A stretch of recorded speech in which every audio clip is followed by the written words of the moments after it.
মেটিয়াবুরুজ এলাকায় মাত্র 20% থেকে 25% হিন্দু জনসংখ্যা, এবং রবীন্দ্রনগরে যে এলাকায় ঘটেছে তার আশেপাশে এত বিপুল সংখ্যক মুসলিম জনসংখ্যা রয়েছে যাতে তাদের ছবি এবং তাদের নাম প্রকাশ করা তাদের নিরাপত্তার ক্ষেত্রে সমস্যা হতে পারে। মোট 26 জন ক্ষতিগ্রস্ত আমাদের কাছে আমরা ডেকেছিলাম, তার মধ্যে 23 জন আমাদের কাছে উপবিষ্ট হয়েছেন। এর মধ্যে হেড ইনজুরি রয়েছে, আপনার উইন্ডো গ্লাস ব্রোকেন রয়েছে, সিসিটিভি ব্রোকেন রয়েছে, দোকান লুট রয়েছে, গ্যাস লুট রয়েছে, আলু টেবিল ডালা ভাঙচুর আছে।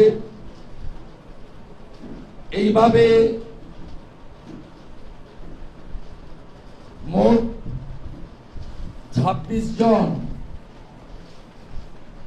লুট হয়েছে, ইনজোর হয়েছে এবং বাড়িঘর জ্বালিয়ে দেওয়া হয়েছে। আমরা অত্যন্ত খুশি, কৃতজ্ঞ। পুলিশের ধমক, তৃণমূলের জিহাদি বাহিনীর চমকানোর পরেও 23 জন আজকে দক্ষিণ কলকাতা ভারতীয় জনতা পার্টির কার্যালয় থেকে আমার হাত থেকে ক্ষতিপূরণ নিয়ে গেছেন। এমন ভয়ের পরিবেশ, এখানে আসা একজন ভিকটিম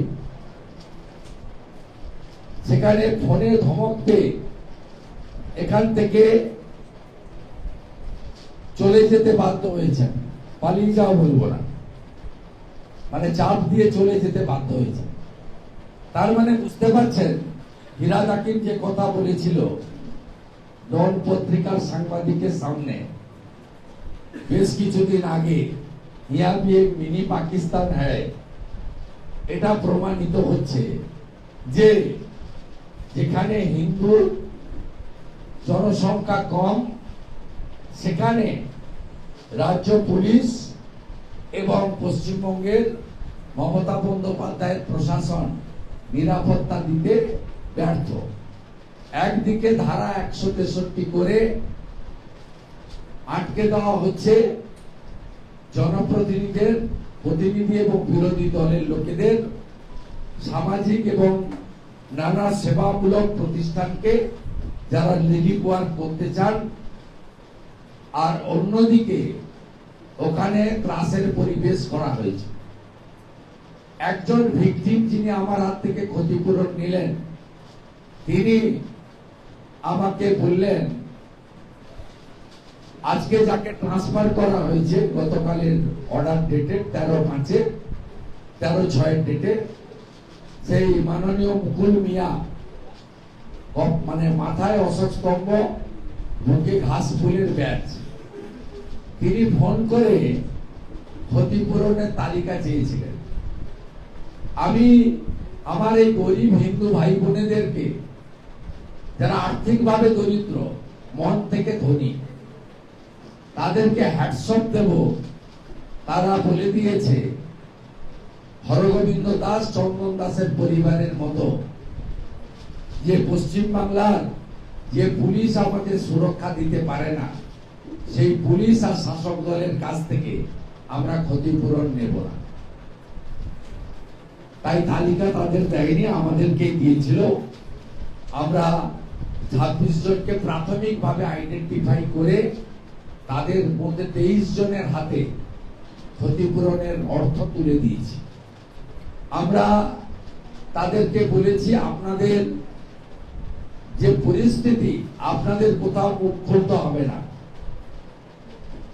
ছবিতে আসার দরকার নেই, আপনারা শুধু আমাদের পাশে থাকুন, আমরাই মুখ খুলবো, আমরাই সামনে থাকবো, আমরাই লড়াই করব। ইতিমধ্যে আমরা উচ্চ আদালতেও গেছি। আমরা মনে করি ওখানে যেভাবে মহিলাদেরও থ্রেট করা হচ্ছে, বলা হচ্ছে তোরা ভিডিও করে ছেড়েছিস, আমাদের ছবি তোরা বাজারে ছেড়েছিস, পুলিশ কতদিন এখানে র্যাব থাকবে, চলে যাওয়ার পরে তোদের দেখে নেব।